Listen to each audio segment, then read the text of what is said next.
But to take it to that next level, that's really divine in this moment where you're just suspended in the storytelling, embodied in the characters.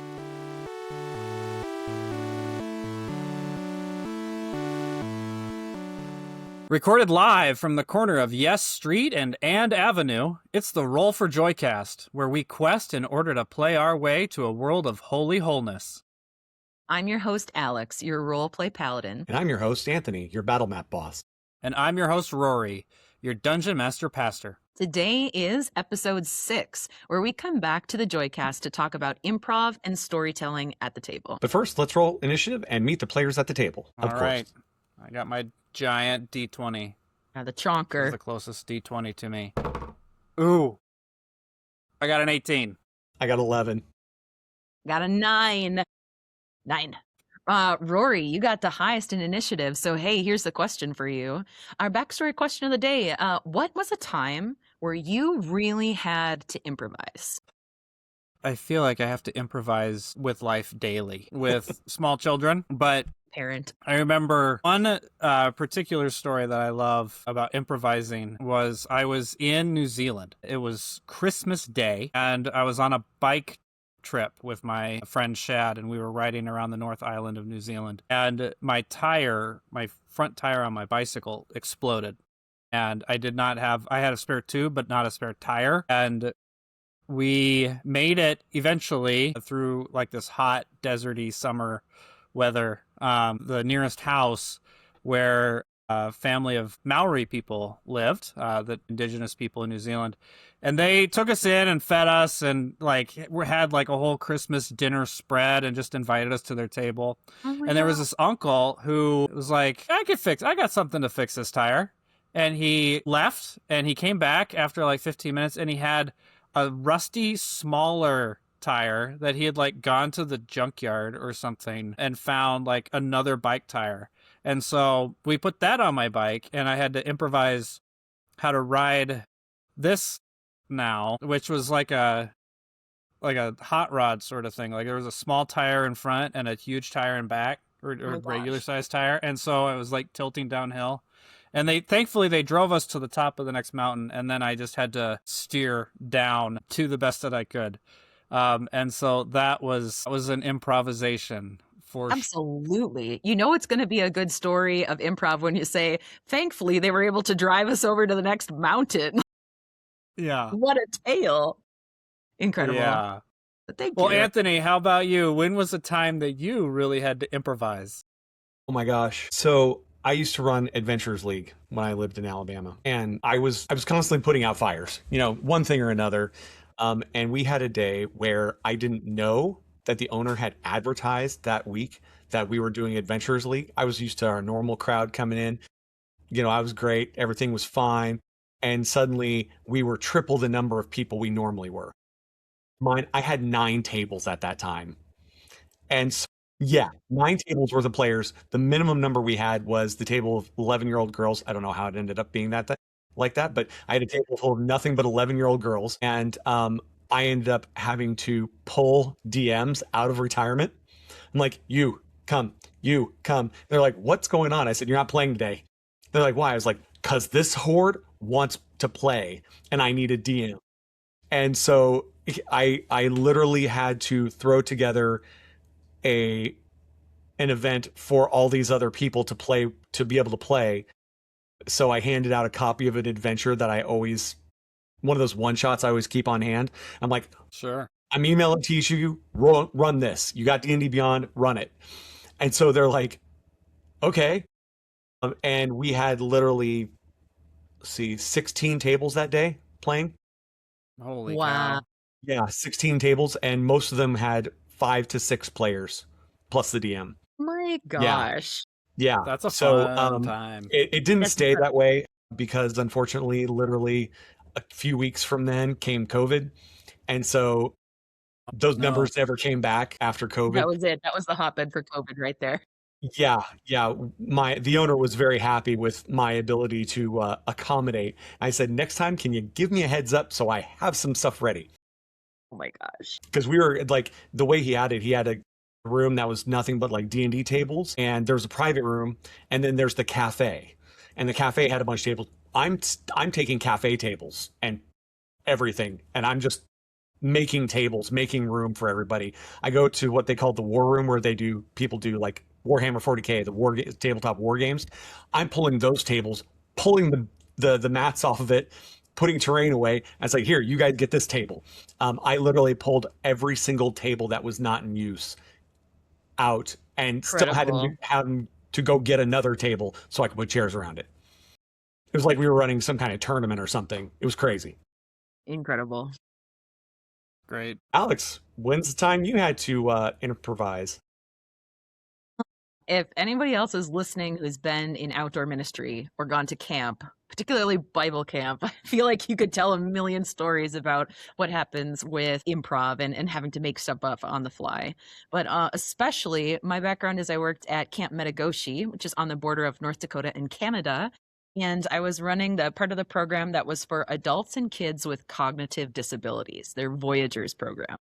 And I grew up doing special ed. My family's in special ed. My mom's a sped teacher. And so there is nobody who can have more fun and wits about them than some of those folks who are campers who are part of our Voyagers crew. And so every day was such an adventure. Like we would have, oh man, I mean, I'm just think of so many people. There was one lady who came and she had a taxidermy cat with her, glass eyes, ragged, the most haunted looking cat, and she named it Oreo Cookie. And she carried Oreo Cookie around with her, and she would always say, "I'm Catwoman, you're Batman," and we'd always be like, "All right." Wow. And so some of it was just like, and that was the only phrase she said, right?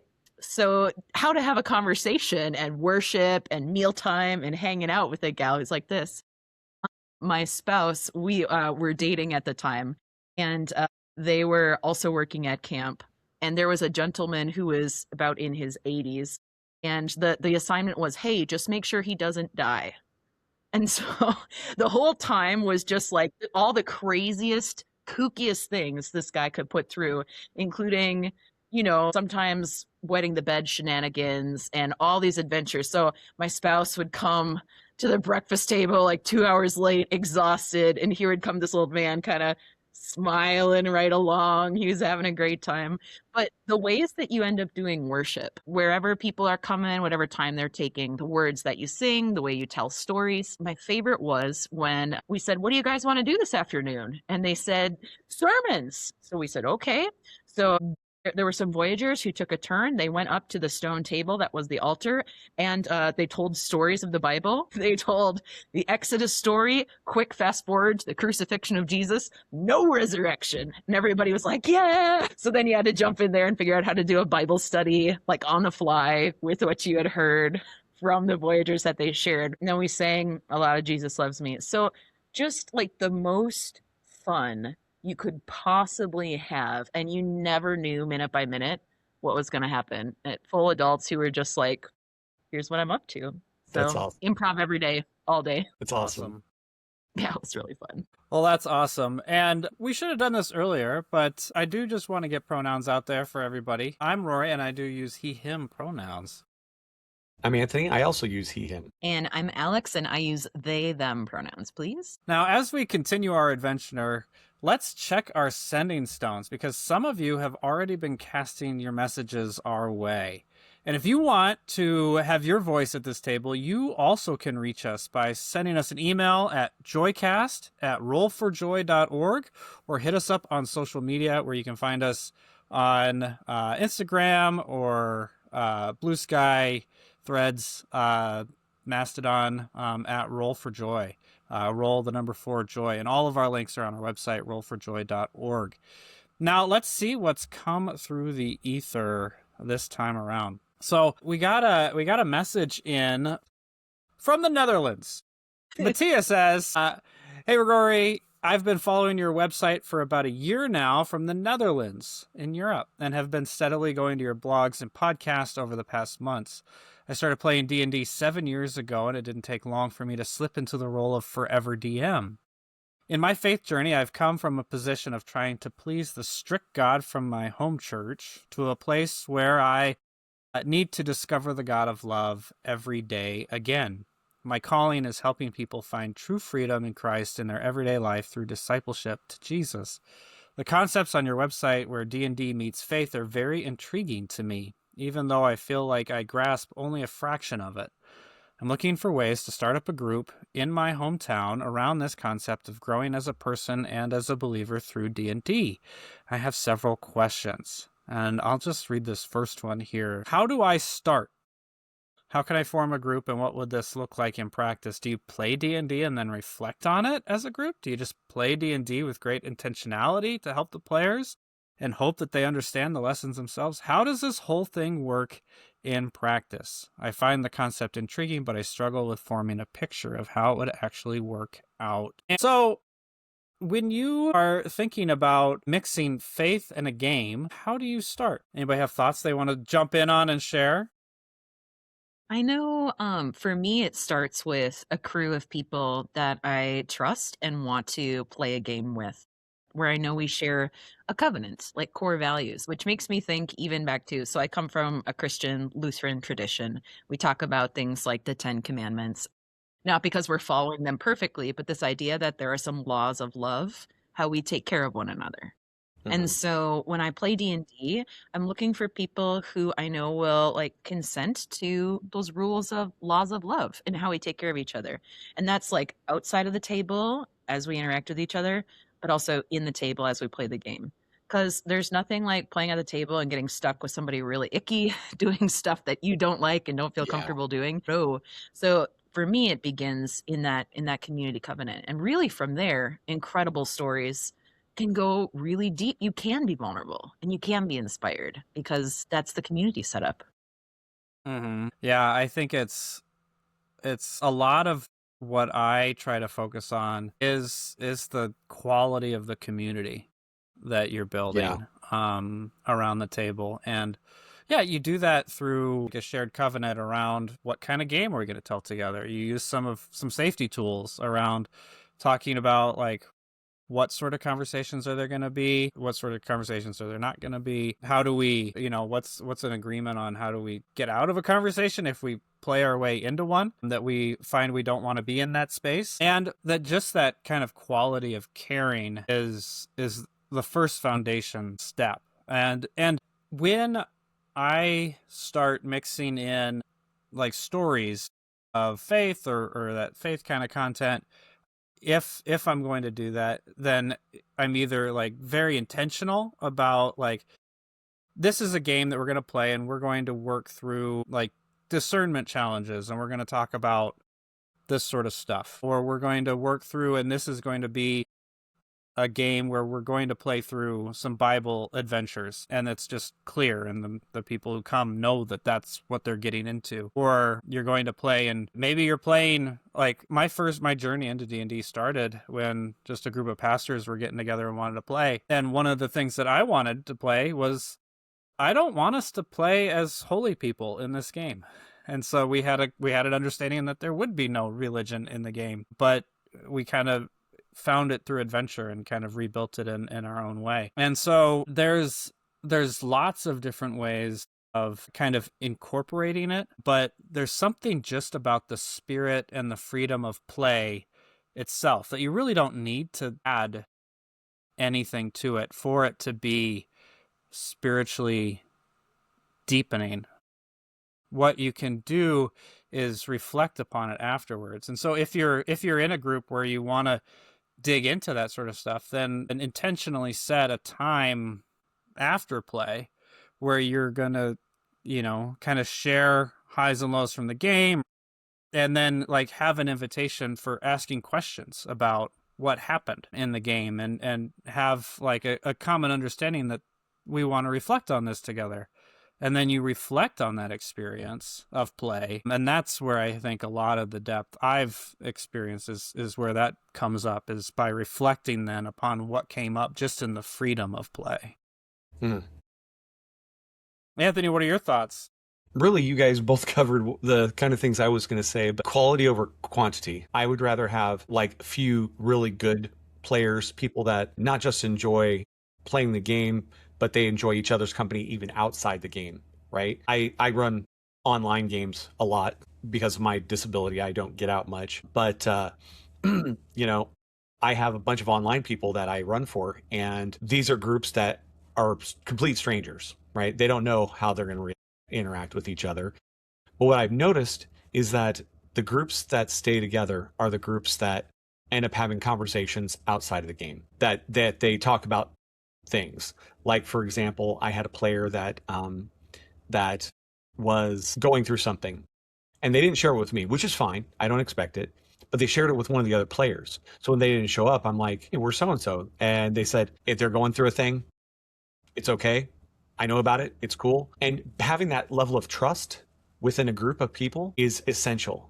It's not just having that availability to be vulnerable, but a level of trust that you have together. Just like, players have to have a trust in the DM and vice versa. The DM has to be able to trust the players and the players have to trust the DM to run a game. That trust in between the people, not just as players and DM, but as individuals amongst each other, that's a huge thing. So if you can have a group of people that you trust, that you know you can trust, that's a big thing. That's a big thing. And those kind of relationships lead to questions. Hey, you're a pastor? Like, what's that about? And so you end up having these conversations. And for example, when I get asked that question, I'm like, let me tell you my faith journey, how I got to this point. I bet you're wondering how I got here, that kind of thing, So that's what I do. I form relationships first, and then gives me the chance to witness and to do those things. And I've had some really good conversations as a result. Mm-hmm. Yeah, I found that to be true as well. That the relationships and paying attention to the relationships between the people at the table is one of the core things that can make this playing a more like spiritual community building thing. Like a sacred experience. Yeah, a more sacred experience is that, I think we've probably all played games where we sit down and we interact as characters with the other people at the table, but then we get up and we leave the game and we've never really met the person who was playing the character. And so, when I run a game, and especially if I'm running a game, like a public game or just an open game at a con or at a game store, certainly among friends too, that I try to make sure there's always time for the people to connect and to build relationships, and that I'm kind of creating a space where that happens as well. And so maybe that's an intro question where the people are asked something about themselves, like we did here tonight, in a way of introducing themselves to one another at the table. And you're just building that connective tissue in those relationships, which is one of the reasons why we get together in the first place. I think it sort of sets it apart a little bit, like the emphasis on player well-being and how we communicate to each other. But I don't know, not every game I've ever gone to do you sit down and talk and say hey, this is who I am and this is what matters to me and I'm excited to meet you. You're already building this bond for when you're able to play. It can be more free and more fun, and you can learn more when you open up a little bit more. But yeah, it starts with a trusted relationship. And you don't trust everybody right away. Eventually you trust people, but maybe you learn something really deep about someone through their character. And later on, they're like, hey, I was really working through this and I didn't even know it. And so having that time for just relationship and reflection is a big deal. Yeah. Well, Matthias, from the Netherlands, thank you for your question.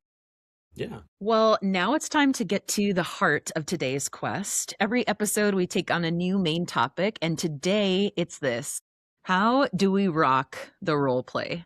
I was really excited to pick this one as the role play paladin. Just a really easy and fun jump into it. So I have a few ideas, but I'm so excited to hear what you guys think. And listeners, of course, what you think too.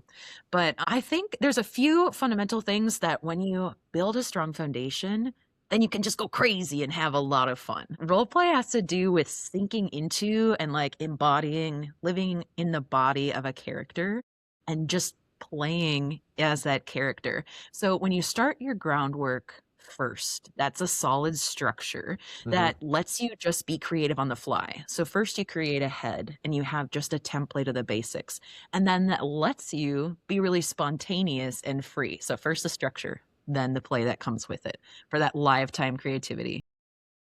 I have found a number one rule that is super helpful is to have a driving motivation, because it's no fun to play a game with someone who has a character who's like, I don't really want to be here, or a Hmm. character that's like, I don't like anyone and I'm not going to participate. It's just a non-starter, right? Yeah. You can have a bad guy or a good guy with a motivation. Have you guys ever had like a really seen a player with a really cool motivation, or maybe there was one of your characters where you're like, I love this. I had a game where I was running, and I was actually a player in this game, and there another player sat down, and a friend of mine, and he totally surprised me. But I still remember this character because he brought out this character. His name was Mario de Bonanza, and he dressed in a chicken costume, and I think he had like a family business, and the chicken was a motto was like the mascot of the family business. And so everywhere he was like promoting his family business, Yeah. but he was doing it through adventure. Yes. That's So great. Mario de Bonanza, like there was a drive, there was something goofy, there was a Yes. voice, it was a Yes. whole thing. Amazing. Right. Yeah. Anthony, were you going to add something?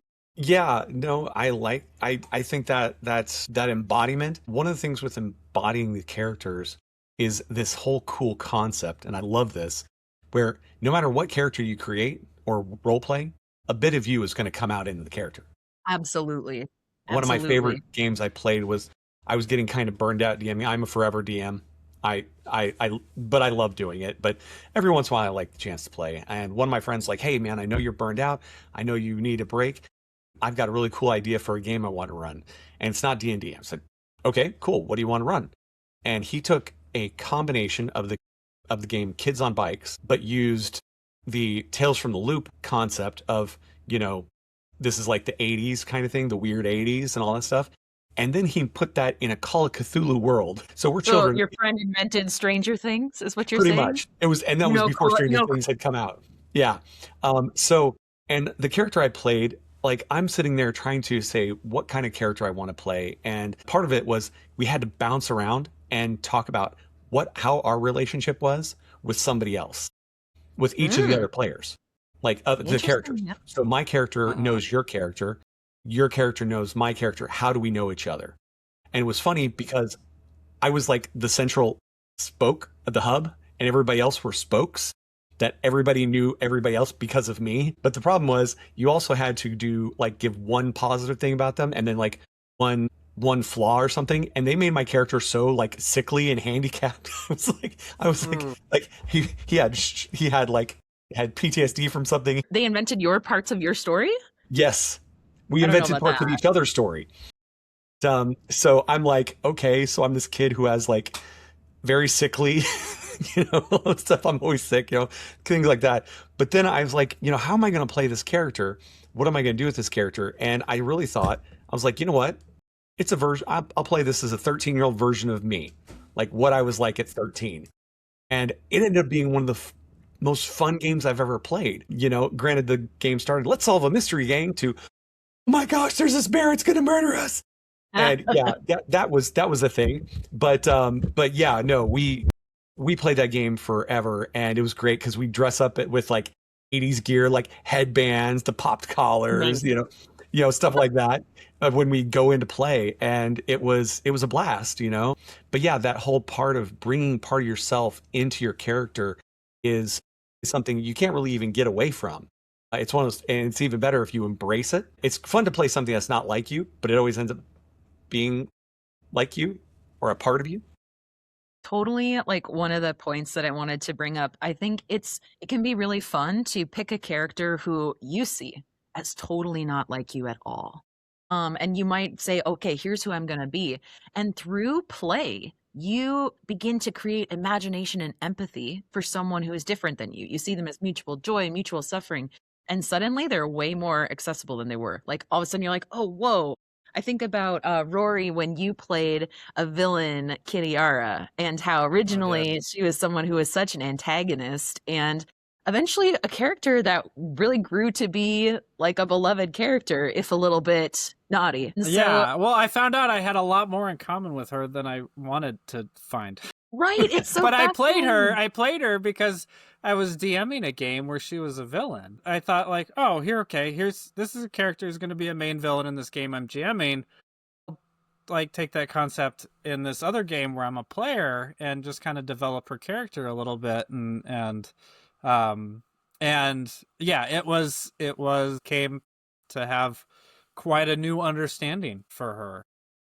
And that's like that's a really core piece, I think, for setting up with role play and storytelling is tapping into not only a motivation behind a character, but also an emotion, right? So I think sometimes we build a character. My mistake for the first character I ever built, who was definitely just like a me NPC, an NP me, was a character who is just a paladin who I didn't want to be bad at anything, classic. And so I tried to make really even numbers. And it turns out in D&D, being okay at something, like being good at something means being good at nothing. Like you're just okay. You can't hit anything, you can't do anything. So I'm a really strong believer in min-maxing your character. And you can pair that with an emotion or you can pair that with a unique thing. So, like the chicken costume guy, like the emotion is silly and eager, right? And so maybe there's going to be some charisma that you really bump up high with that. But I mean, or maybe you make something really ironic and you contrast it in a way where you're like, this character should be able to sell you things, but is actually terrible. And so I think finding extremes is actually a really fun way to begin to play a character. So just playing with the min max can really help begin to find where you're at. And sometimes you go, who gives me the ick? Who do I not want to be? And then you play that person. Or another one that you can do a little fan fiction version, an alternative universe of some of your favorite characters and like retell it. The one that I've seen a million times is Batman. Everybody likes to interpret Batman into D&D, but he's fun. He's got a voice. very exaggerated. Batman. He's got a voice. Mm-hmm. Yeah, I think I like the min-maxing thing, and I think you don't have to necessarily like be the power gamer and get your stat, like one stat as dump as you can and the other stat as high as you can, but look at those, whatever the stats are in the game, and what is your better stat, and think about what does that say about your character, that is their like core thing, and look at your lowest stat, and it doesn't have to be that low and it doesn't have to be that high, but that can still give that definition to how you want to embody your character. And Anthony, I wanted to pick up on something that you said that was really helpful. Part of the system that Rory put together, the Superlight 5e, it has a really easy breakdown of how you can put together some characters, and it breaks it down as Bane, Boon, and Bond. And so, like, Bond is your relationships to other characters and how they shape each other. And Bane, something that they're bad at or can cause problems for people. And Boon, something that they're good at and can do good for other people. And so with character creation, I think like those three B's of like Bane, Boon, and Bond, if you're just trying to come up with something, it can be that simple and that fun. Yeah. I don't know, Rory, if you drew inspiration from like the role templates that they have in the character handbook and just simplifying it, or where did that come? Yeah, there's a little bit of inspiration from the kind of the traits and the bonds and flaws of a D&D character. There's a little bit of inspiration of how you build a character in the game of 10 Candles, where you don't have stats, but you just have a quality. And you have a positive quality and have a negative quality, and you kind of figure out some stuff in between. But I think, anything to kind of whittle it down into just a couple things.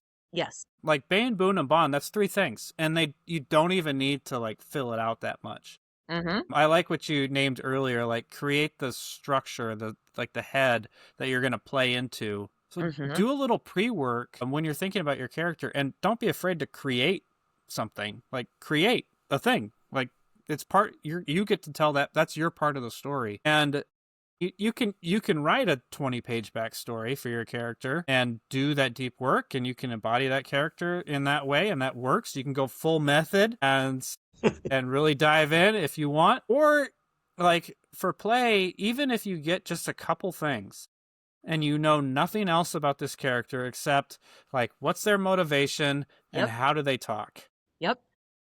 Like you can go from there. Like, so when I'm not doing clergy work, what I love to do is I'm a writer. And so you can write a 20-page backstory for your character, for your world, for everything else, but actually it's super overwhelming to know all of that and to try to hold it all at the same time. And it's actually a lot more freeing if you just think of the couple basics. Mhm. And then as you're doing this improv, you go to those basics and you're going to naturally add depth because like this is the embodying part is these characters come alive through you and all of a Mhm. sudden you're adding this depth and this detail that you never could have prepared for, but because you have just a couple rules of who they are, it naturally begins to unfold. So if you know this Mhm. person is in a situation, it doesn't have to necessarily be so deep in your head that you have to try to remember to connect it to a whole bunch of lore. But if you know their thing is they're really jealous, they're always Mhm. really jealous. So you can interpret what that's going to look like in a huge variety of situations. It doesn't have to just be one phrase, but I'm jealous in this relationship, jealous of that pretty thing, like jealous someone else gets the attention. Like just Mhm. having just a few core traits gives you get so much mileage out of them if you know that You foundation. do. You do. Yeah, and if you have more than one, like you have a couple, but you don't need a ton, you need a couple so that then they play off of each other. Because I think when you create a character, you don't quite know who that character is going to be or what's going to be fun to play into that character. And you might think like, "Oh, this will be fun if I play a character who's always charming." But if that's the only thing you know about that character is that they're always charming, Yeah. Got to give that can another get thing. old, Mhm. you Mhm. know? And so give it something else. Give it another dimension or two. And Anthony, what sometimes were you gonna say? yeah, yeah. Oh, I was going to say, I've gotten to do that once, and actually it was not this past year, the year before. The This character I played, Valsis, was at the retreat, and I loved that character so much because at first I didn't know what I was going to do with him. He was a ranger, he was an Eladrin. He had these qualities, and I'm like, what is it about him that is going to be different? And it wasn't until I did something where there's a big red button that says don't press the button. I looked at the button and I pressed the button. And it was great because then I made that a character trait. Through natural play, I made that a character trait that he's going to press the red button. That's his thing. He's going to press it. So he was very impulsive. But at the same time, he's very protective of his friends, of his companions. He would throw himself in front of a knife for his friends. But at the same time, yes, he probably is the one that caused the knife to get thrown in the beginning. That's a whole different story. But that kind of stuff creates depth in a way Yes. that you never really think of, and when you're sometimes you never think of when you're playing a character, when you start building a character. I think you're so right about that. Both Rory and Anthony, the way that you play off of a couple of these core traits is what creates that deep, deep depth. I think of like that Bane, Boon, and Bond, and how you can mash that up can be really, really cool. But I love this idea that we are co-creating from a if you do a little theological kind of exploration of this, right? We have this Mm-hmm. idea that we're made in the image of the divine, and we embody that in different ways with this identity. And these identities that carry forward voices and stories and all these people who we've learned collectively from. And then we get to be part of these characters where we start with just these little basic things. And we say, here's this little dude. But then there's a co-creating happening as you play with that story because I could have never have expected like Rory's character Kidiara never could have expected some of the things that she was going to do.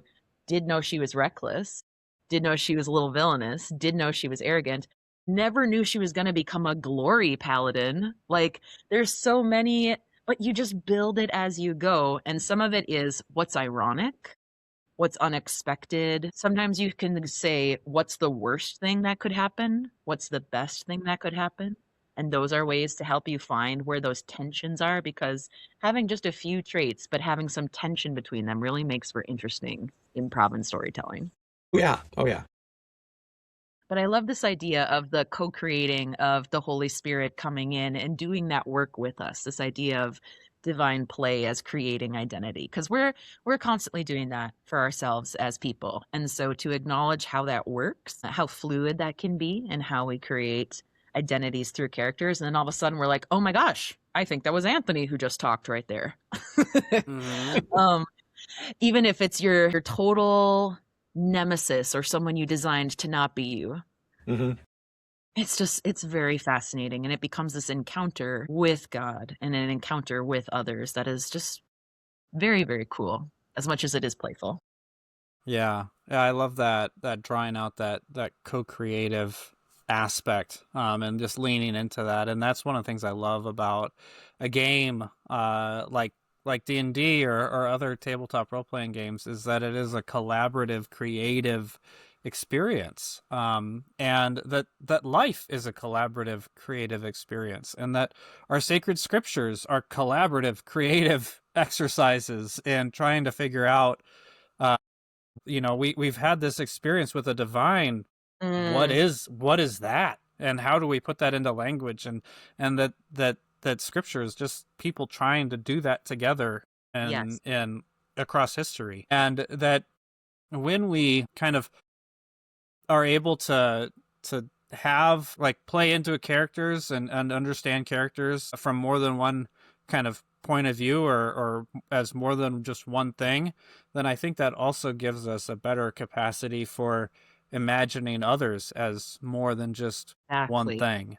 Yes, That people are complex, and that we've got multiple kind of motivations and parts of ourselves that are always tugging at each other, and that life kind of happens in the tension of it all. you could be, and it could be the most basic character of just three basic things. And maybe it's like a character who's always charismatic or something.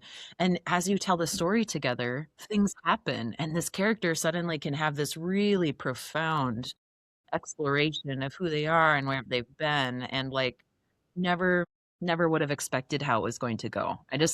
I think it's very fun. Both the improv as role playing as a character, also, the improv going into being a DM and a storyteller. I'm a Absolutely. really big fan of letting your characters tell the most cool, powerful, meaningful, collaborative, heroic story. So there might be an idea of a game that I have in my head, and an encounter might go totally differently than I thought. And if it squares up with the values of the characters, I want to let that story be improvised. So, for example, a couple Holy Rollers retreats ago, there were some really moving experiences. One of them was just some characters showing up with Anthony, if you remember better than I do, but it was like a character showing up with like compassion and dignity. And they Hmm. were searching for this sacred relic that they weren't going to find. But this character did something so extraordinary that we were like, and you know what? That summoned it. It manifested it. Like, this is now happening. Like, it was beautiful. And in the other side, a really terrible one where there's it was an angelic character that was kind of chaotic, that could be friend or foe. And then as the DM, it was so hard to make this role.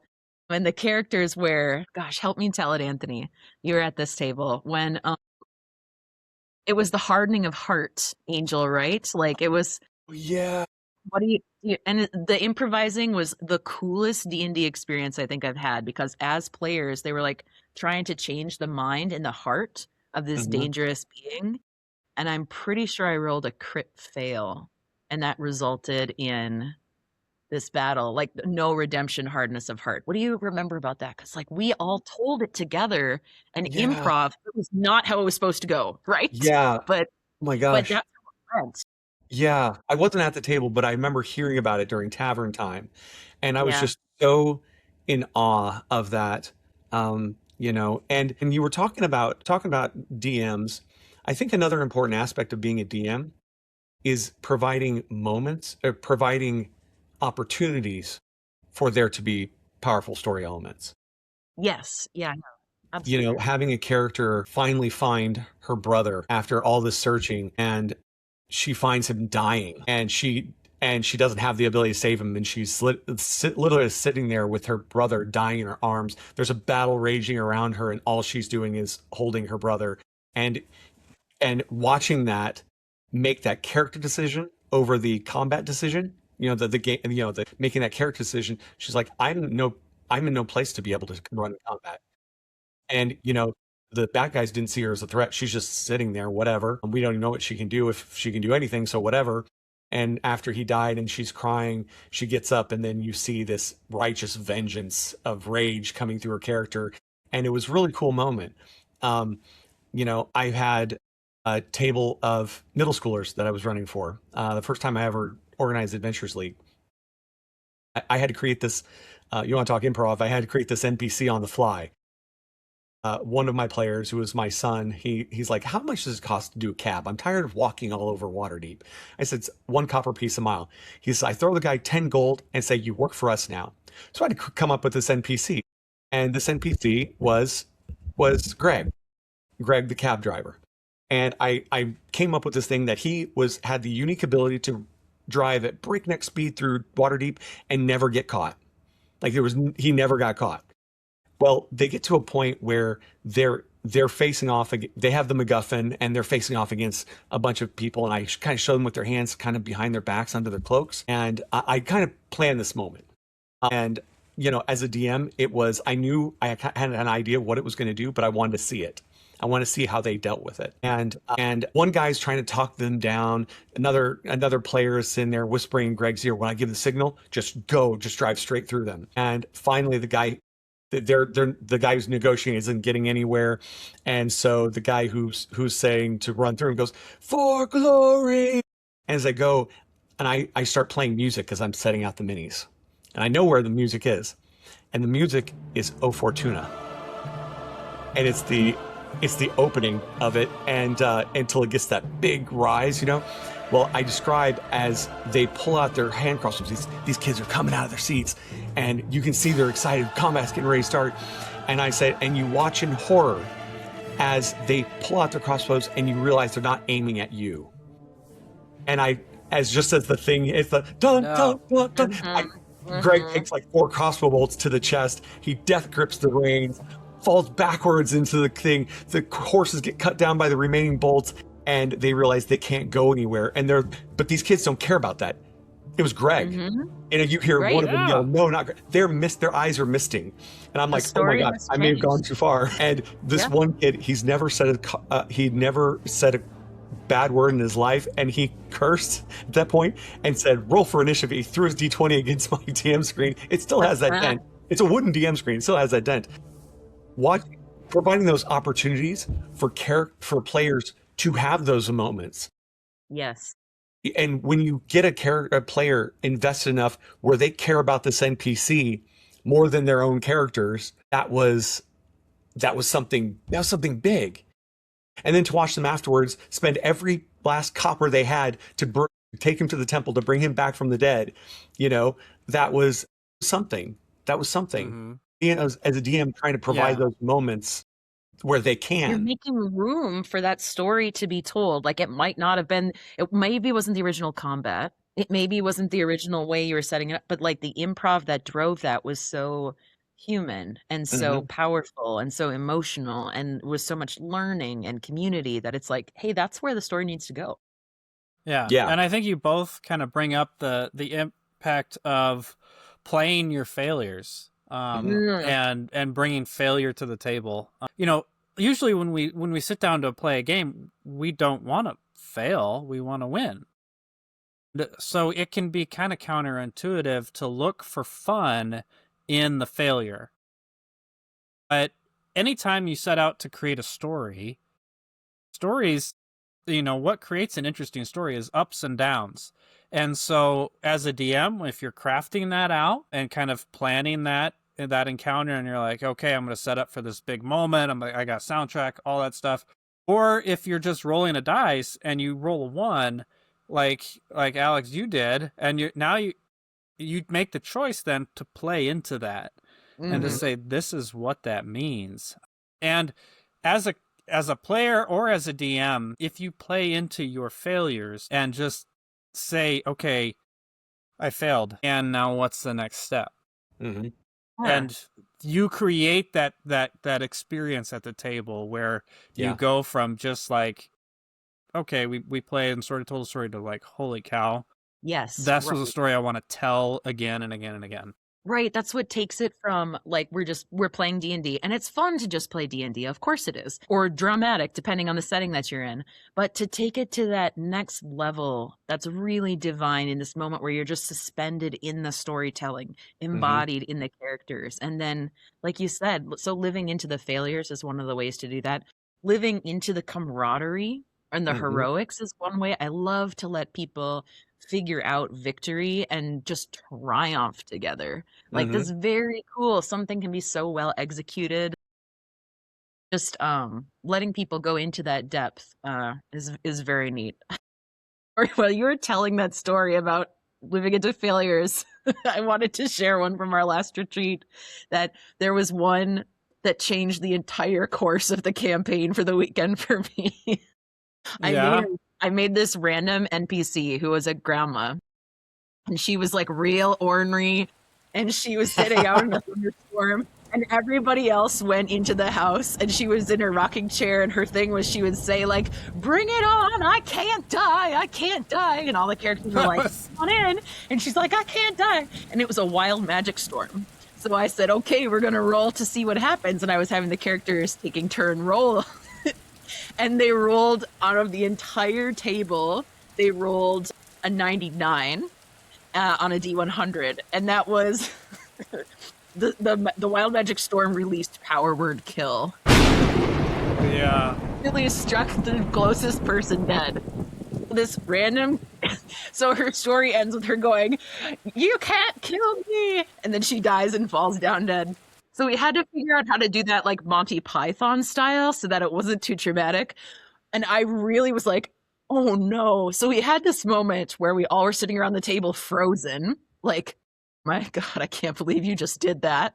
And then the characters rallied and they were like, we're doing this for her. And everything they did from that moment on was about vengeance for that grandma. It's like they didn't care about money, they Mm-hmm. didn't care about all of the places they were going, they didn't care about the allies, and they didn't care about the villains. They just wanted to avenge this really sassy old grandma who got struck down by Power Word Kill lightning.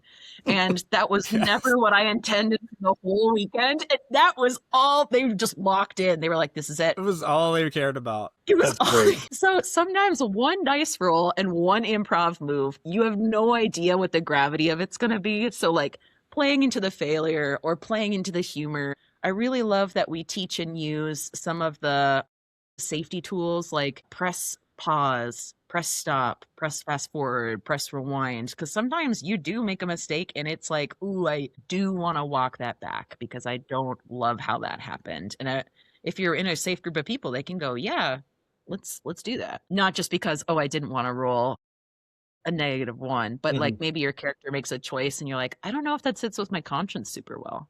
Because that's also one thing I wanted to throw in there, just sort of towards the end of our Uh-huh. topic, is that it's incredible to have fun and do role play, and you set your foundation, you pick your core things, you let the play you co-create happen. It's always super good. I would say at the beginning of a campaign or the beginning of something what could be kind of heavy is to check in with your team, check in with your other players, check in with your DM, and share what your boundaries are. So share like what are Mm-hmm. your no-goes. I play a group with this really, really lovely all ladies group who are so gentle. And their whole thing is we don't want combat, nothing ever dies, especially not animals. I was like, okay, we're gonna figure this out. And so we play a space adventure where they go to different planets and everything is like writing stories and archiving the beautiful creatures they see and solving puzzles. So like you can figure out what some of these games look like, and everybody, you can find some of these balances. Hopefully you find a balance with your team, but it's not fun to be like, and my character slaps someone because that's what they would do. So I don't care if it's your baby sister, I'm going to slap them. Like that's not fun for Yeah. someone else at the table. That might be a big squick for someone else at the table. Be like, no. Mm-hmm. So I think improv is awesome, but it doesn't give you room to harass people and be an asshole. So I Yeah. always highly recommend safety tools at the beginning. And then checking in after a game, I often, if you don't do a debrief like an adventuring party or something afterwards, right? If you don't do that, I like to personally reach out to each player and say, "Hey, that was so fun to have you. Did you have a good time? Anything we could do better next time?" Because it is vulnerable to play. And you do put Mhm. yourself into role play, whether or not you are super cognizant of it or not. Mhm. Yeah, yeah, I think, some of the worst play that I've experienced happens at a table because a player says, "Well, that's what my character would do." Cool. I hate And your character. and and the difference between like great role play where you are playing as what your character should do and bad role play where you're playing as your character should do, I think is in your capacity to also hold that intention with being fans of every other character at the table. Mhm. Yes, beautifully said. Beautifully said. That you do what your character would do while being fans of the other characters that are also doing awesome things at the table. And then like you're doing it not in a way that cuts down somebody else's story, but helps build up that story together. Yeah, like Rory, a game that you and I played, we did the Shira and Katra tension of the Mm-hmm. enemies to lovers thing. So they're not fans of each other necessarily, but we are fans of each other as friends, right? And so there's a way Yeah. you can play that dynamic where you are doing that in a really good, kind, fun way. If someone at your table is not experiencing the way you're playing a game because of how you're playing a character, might be time for a pivot, because this isn't just about it is about the story we're telling, but if that's the justification to make other people feel like they don't belong or they're not loved or Yeah, Mm-hmm. disrespected, it not reminds me worth of it. an anecdote from Gary Gygax actually having gone to some convention and watched at a tournament this woman who was playing a paladin and this horde of orcs. The party had to run for whatever reason. They were losing, so they were running, and they finally got to a choke point. The paladin she says, "I stop right there at the door." And they're like, "What are you doing? We got to get out of here." She says, "My character looks over her shoulder and says, 'I'll hold them off as long as I can. Run.'" Those are the moments where I'm playing my character. That's what my character would do. Those are the moments where story and, like you said, being a fan of each other comes Yeah. together, even in a tragedy. This Yeah. paladin rolling for like 10 turns, giving the party 10 rounds of being able to get out of dodge while she's sitting there cutting down orc after orc after orc, all these things. It brings everything we've talked about, that whole embodiment of character, that whole bringing emotionality and vulnerability to it, and good role play and good teamwork and telling a powerful story together, those kind of things. That's what the game is all about. And that's foundational to humanity and how humanity has been throughout Absolutely. its existence is we like to Absolutely. gather and tell stories. Yes, we do. Around a Yeah. campfire, around a map, whatever that looks like. Making each other feel like heroes and comrades and co-conspirators Hmm. and co-creators. That's what it's all about. Yeah. Yeah. Well, thank you, Alex, for leading us through rocking the role play. Absolutely. Super fun. Yeah. And Well, last but never least, every world needs makers. This is game design Theopoetics, where we play creator for a moment and add something new to the canon. Today's creator is Rory. What do you want to share from your table design? well, I have a spell that I've created that I want to share with you. I put a link in our little chat for you to check this out. And this was part of a spell that I created for a Secret Santa spell exchange. And I've just loved this. And I want to bring the Secret Santa spell exchange back. I think it was just so fun to do that and create something like that for somebody else. But I created a spell called The Light Punches Back. And I will kind of introduce the idea behind this. I liked kind of the trope of having someone kind of soak up the pain and then kind of use it for good and kind of redistribute it back. That's Like there's cool. something in faith and like in our Christian story about Jesus, like just being open to all of the abuse and taking it, but then transforming it into light Yeah. and using that power in a different way in reverse.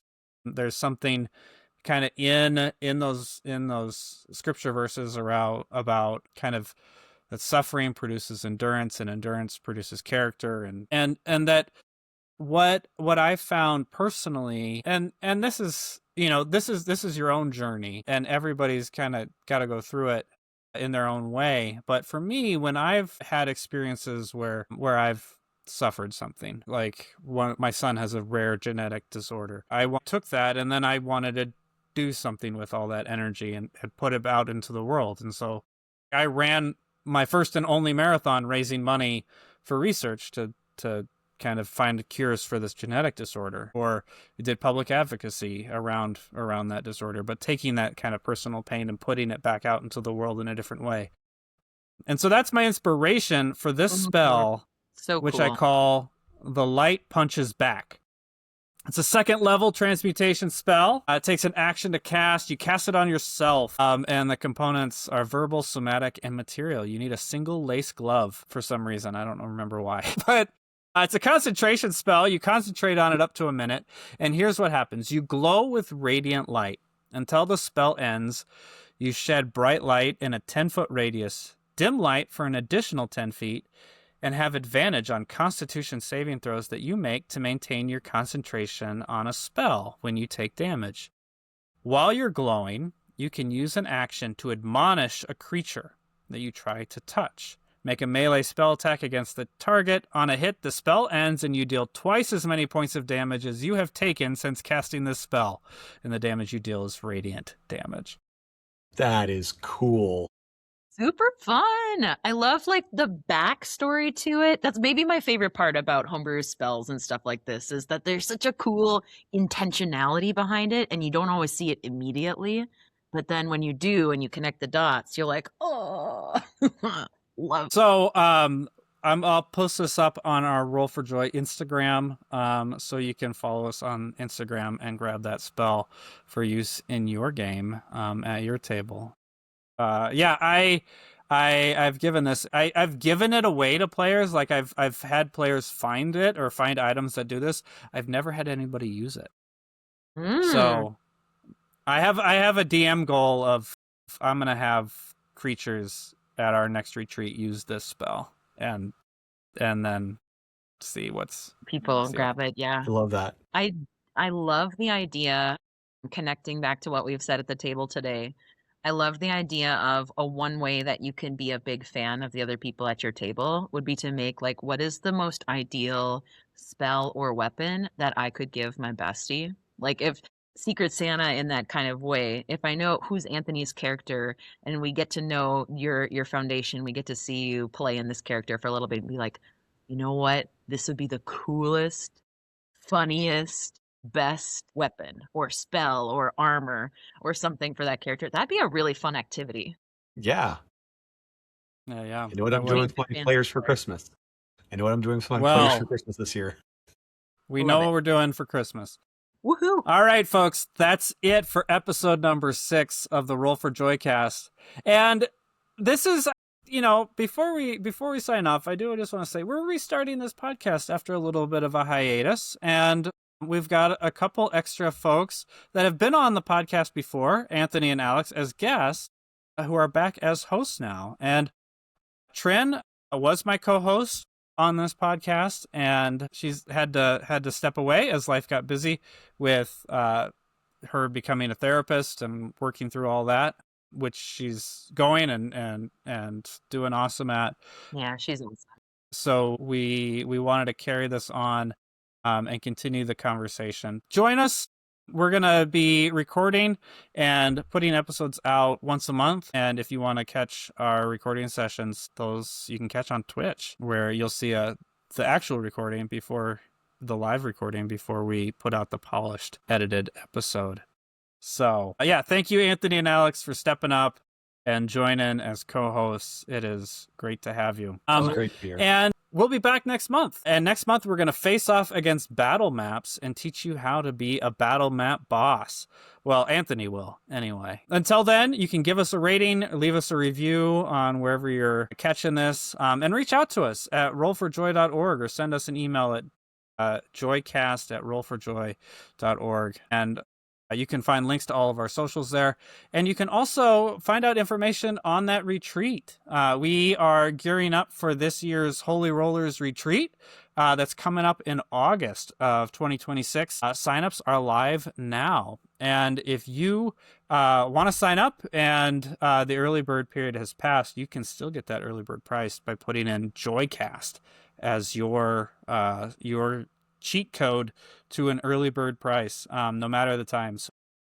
If you want to sign up, just use the code Joycast and come join us to play and join in our stories together. Super awesome.